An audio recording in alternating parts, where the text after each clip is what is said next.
Guys আজকে ডিউটিতে চলে গেছি সকাল সকাল সকাল সকাল ডিউটিতে গিয়ে দেখছি যে মাটির নিচে কিন্তু একটা পোস্টার পড়ে আছে। এই পোস্টারটা বুধবারে লাগানো হয়েছিল, ভালোভাবে আঠা দিয়ে লাগানো হয়নি, এই কারণে কিন্তু খুলে পড়ে গিয়েছে। আমাদের মার্কেটেরই কিন্তু পোস্টার। যেহেতু সকালে ডিউটিতে এসেছি, কিছু খাওয়া দাওয়া হয়নি, না খাওয়া দাওয়া করলে কিন্তু কাজ করতে পারবো না। তারপরে দেখি আমাদেরকে এই রুটিটা কিন্তু একজন আমাদেরকে হাত দিয়ে দেয়, দান করে। সকালে ডিউটিতে গিয়ে প্রথম প্রথম কিন্তু চা বিস্কুট খাই, তারপরে কিন্তু কাজে লাগে আমরা। যেহেতু রুটিটা দিয়েছে আমাদেরকে খাওয়ার জন্য, তো সেই রুটিটাই আজকে খাবো, চা বিস্কুট আর খাওয়া দরকার নেই। সৌদি আরবের রুটিটা কিন্তু বিখ্যাত, সবাই কিন্তু ওই রুটিটা পছন্দ করে এবং কি সবাই কিন্তু ভালোবাসে খেতে। আমার কিন্তু এই রুটিটা অনেকটা ভালো লাগে। রুটির মধ্যে কিন্তু অনেক কিছু কিন্তু মানে তারা দিয়ে কিন্তু বানায়। এই রুটির ভিতরে আলু, ডিম এবং কি চিকেন অনেক কিছু কিন্তু দিয়ে থাকে তারা। আলহামদুলিল্লাহ খাওয়া দাওয়া শেষ করলাম। খাওয়া দাওয়া শেষ করার পর তারপরে কিন্তু কাজে লেগে পড়লাম। পোস্টারটা যেহেতু নিচে পড়েছিল, পোস্টারটা কিন্তু আবার সুন্দরভাবে আঠা দিয়ে কিন্তু তাকে ভালোভাবে চিপকিয়ে রাখতে হবে। সিঁড়ির উপরে উঠে পড়লাম। সিঁড়ির উপরে ওঠার পর কিন্তু আমি লাগানোর চেষ্টা করছি সুন্দরভাবে লাগানো। প্রতি সপ্তাহে কিন্তু পোস্টার চেঞ্জ হয়, তো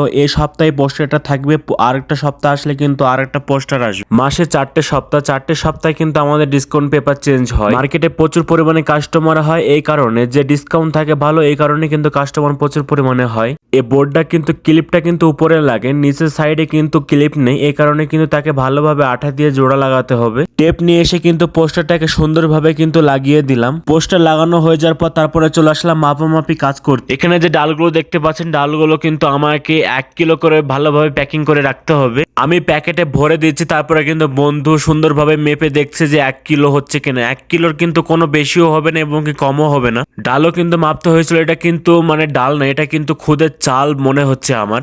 তো যাই হোক, যা হবে হবে, সমস্যা নেই। তারপর কিন্তু ডিউটি শেষ করে কিন্তু চলে গেলাম রুমের দিকে। বাইরে কিন্তু প্রচুর পরিমাণে রোদ, রোদ থাকলেও কিন্তু কোনো গরম নেই। যেহেতু রুমে আমার পানি ফুরিয়ে গেছে, পানি যেহেতু রুমে নেই, এই কারণে কিন্তু আমি পানি নিয়ে চলে আসলাম একদম বাকালা থেকে।